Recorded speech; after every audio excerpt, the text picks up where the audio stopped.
a entrevista do dia com Denise Campos de Toledo. E nós vamos falar agora sobre a política ambiental do governo Bolsonaro. Eu converso com Renato Nalini, ex-presidente do Tribunal de Justiça de São Paulo, ex-secretário estadual de Educação, atualmente é reitor da Uniregistral e autor do livro Ética Ambiental. Então, Renato, boa noite. Boa noite, Denise.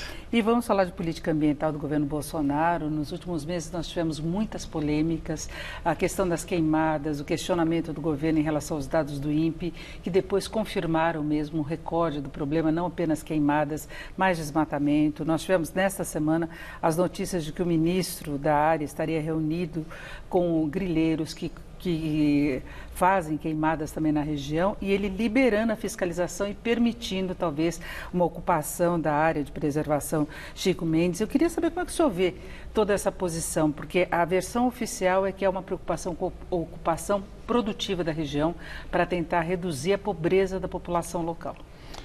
Denise, nós estamos vivendo uma tragédia. O Brasil foi uma promessa muito edificante para o restante do mundo. Quando nós participamos da elaboração do relatório Brundtland, Paulo Nogueira Neto, que foi o primeiro secretário do Meio Ambiente, quando ainda não existia o Ministério, ele colaborou para mostrar essa ideia tão simples, sabendo usar, não vai faltar. Tentou mostrar ao mundo que o nosso maior patrimônio é a nossa natureza, não é?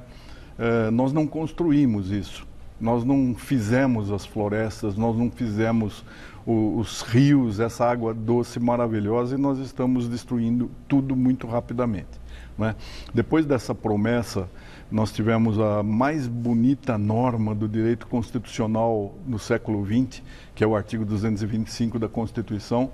O Constituinte teve a coragem de tornar titular de um direito aquele que ainda não nasceu. Os nascituros têm direito a uma natureza rígida, conservada, saudável, e nós somos os responsáveis por isso. Tudo isso nos últimos anos tem sido sistematicamente destruído. Hoje nós somos um péssimo exemplo, não é? E se enganam aqueles que estão falando em economia, porque o mundo está prestando atenção no aquecimento global, nas mudanças climáticas, naquilo que vai acabar com a vida no planeta e vai ser muito inclemente com o Brasil. Então nós vamos ter consequências na falta de investimento, na recusa a adquirir produtos que foram fruto de áreas devastadas. Então estão equivocados aqueles dendroclastas que estão derrubando tudo, queimando tudo, acreditando que isso seja favorável à economia. Inclusive o Brasil está reivindicando agora a colaboração financeira, depois de ter desprezado o dinheiro que já era aplicado, inclusive por ONGs que cuidavam dessa questão de preservação do meio ambiente, fiscalizavam as queimadas, por exemplo, que foram um problema muito sério neste ano. E na COP25, rede de ONGs até ofereceu o prêmio irônico Fóssil do Dia. O Brasil já tinha recebido uma outra vez, mas por uma questão muito específica. E agora seria por essa política global e até uma situação de confronto com as ONGs mesmo, né? É inacreditável que as maiores autoridades da República ironizem, folclorizem, façam alusões de péssimo gosto em relação a autoridades internacionais, a países tradicionais que sempre foram nossos parceiros, né? Nós estamos diante de um dilema, Denise. Ou é uma ignorância, né, que é o despreparo para estar nessas posições, ou, o que é pior, é uma má fé, é dolo, é a vontade deliberada de acabar com a única coisa que pode nos salvar.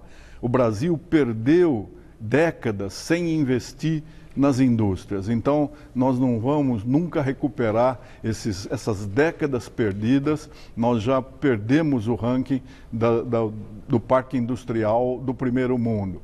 O que poderia nos salvar seria o turismo bem explorado, profissionalizado, mostrando as praias, as florestas, mostrando todas as belezas que nós estamos destruindo. Então, nós estamos praticando um suicídio. É um tem algumas suicídio. atividades que poderiam ser desenvolvidas como a pesca, com uma forma com controle, a própria cultura nativa que temos lá de plantas, de frutas da região. Né? Então, mas os extrativistas estão sendo expulsos pelos grileiros, então há acordo entre a República e os infratores, né? Isso, se não vier a ser apurado pelo Ministério Público Federal, muito atento, que durante alguns anos o Ministério Público, há de se reconhecer, foi o único tutor do meio ambiente. O único que levantou bandeiras para defender o meio ambiente. Mas se o Ministério Público Federal não atuar, há tribunais internacionais e as sanções serão pesadíssimas. Então, esses inconsequentes vão gerar algo muito pesado, muito drástico para as gerações que virão. Não né? só o Brasil, né? Não, e nós precisamos parar com isso, né? Agora, os Estados Unidos, que nós nos espelhamos tanto, o presidente lá também tem essa noção errônea, equivocada ou deliberadamente com má intenção, de desconsiderar a ciência, de negar as evidências. O acordo climático também. Sim, né? e abandonar os tratados internacionais. Mas nós verificamos lá que alguns estados e algumas grandes cidades não levam em consideração a posição do presidente da República e continuam fazendo aquilo que é necessário para reduzir as suas emissões. É o que o Brasil tem de fazer. Nós vamos passar por essa fase tétrica na questão ambiental, na questão da educação, nesses temas mais sensíveis, não é? E a sociedade precisa estar coordenada, sabendo o caminho a traçar, principalmente as crianças. As crianças são mais sensíveis, elas sabem que é importante cuidar da natureza. Os adolescentes também. Agora, a boa parte da região atingida tem como governantes nos estados partidos de oposição. Eles não poderiam fazer frente, inclusive do ponto de vista jurídico, à omissão do governo em determinados casos e alterações de regras que possam ter consequências sérias, porque a gente vê omissão também dos estados. Sim, né? É evidente, todos são responsáveis, o ambiente é um bem difuso, pertence a todos e pertence às futuras gerações. Nós estamos sacrificando o futuro do Brasil, que poderia ser um futuro glorioso, de paz, de tranquilidade, de riqueza, porque nós estamos acabando com a nossa riqueza. Inclusive garimpo podendo ser autorizado em áreas de preservação. Não é? As áreas indígenas, que é para dar emprego para os índios. É sempre a argumentação da questão do combate à pobreza. É inacreditável a má fé com que se perverte a realidade, com que se subverte aquilo que poderia ser feito, porque, por exemplo, nós temos áreas que já foram devastadas e que, se elas fossem recuperadas, nós não precisaríamos derrubar uma árvore a mais para fazer tudo aquilo que nós precisamos em termos de aumento de produtividade e de gerar grãos para sustentar o mundo. Não, mas nós estamos querendo invadir essas áreas que são intocáveis, que garantem a regularidade do clima, não só daquela região, mas nosso também. O Sudeste vai começar a sofrer e já está sofrendo. Aquela chuva que nós tivemos com vestígios das queimadas no norte do país. Então, agora, Renato, muita gente não acredita quando se faz alerta nesse sentido, porque sempre se associa a uma posição de oposição. Uma questão política, ideológica, como se só a esquerda quisesse preservar o meio ambiente.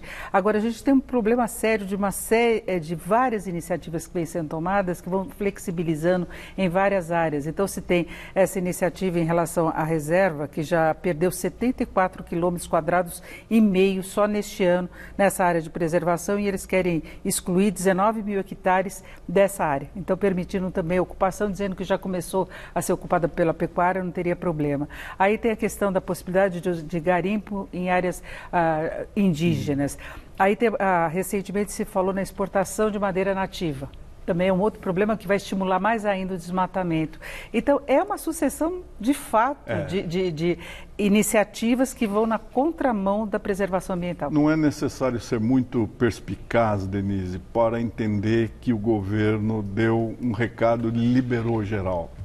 Façam o que quiserem. Esse recado os grileiros, os madeireiros, os infratores, todas essas pessoas que comprometem o futuro, os exterminadores do futuro, eles entenderam bem e eles cumpriram aquilo a que eles se propõem, que é destruir tudo.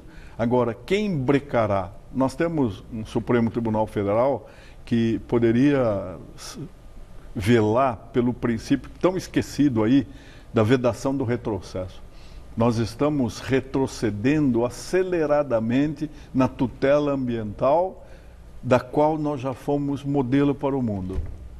A ECO 92, o Gorbachev disse então, em 92, os homens têm 30 anos para mudar os seus hábitos de consumo. Depois disso, a Terra vai poder continuar a existir, mas ela vai prescindir da espécie humana para isso.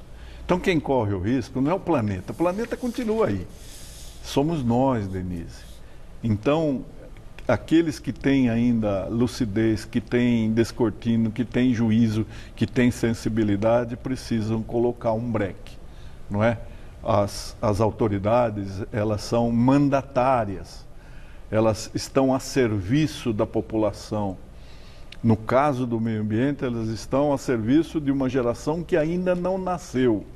Agora se espalha essa ideia de que grupos que supostamente deveriam defender acabam provocando danos, como nós tivemos agora a prisão, inclusive de pessoas que trabalham em ONGs voltadas aos brigadistas, né? Depois foram soltos porque não havia prova, o responsável pela investigação foi afastado, mas fica essa ideia sempre, né? Vai se espalhando a ideia de que as ONGs são criminosas. Isso integra esse clima horroroso que nós estamos vivendo no Brasil, da polarização, né? Dois extremos que defendem seus pontos de vista de uma maneira apaixonada e a verdade pode não estar exatamente nas pontas, né? Nós precisaríamos chegar a uma posição de equilíbrio, né? Mas o meio ambiente está levando uma derrota atrás de derrota, e não é recente, Denise. Eles só aprofundaram, intensificaram aquilo que começou com a revogação do Código Florestal, né? Evidentemente, todos querem um agronegócio sustentável. A agricultura, o agronegócio está sendo a salvação da lavoura, mas os bons agricultores sabem que eles não podem sobreviver sem a tutela do meio ambiente. E hoje são responsáveis, exatamente isso. Agora, rapidamente, eu queria falar que nesse momento aí bastante complicado, nós ainda temos algumas coincidências perversas, como esse vazamento de óleo misterioso que não se chega à origem, né? Parece castigo para a nossa insensibilidade em relação à mata. Vocês queimam a mata, então nós vamos jogar piche, óleo na sua praia, porque vocês vão ficar sem mata e sem mar, né? É alguma coisa surreal.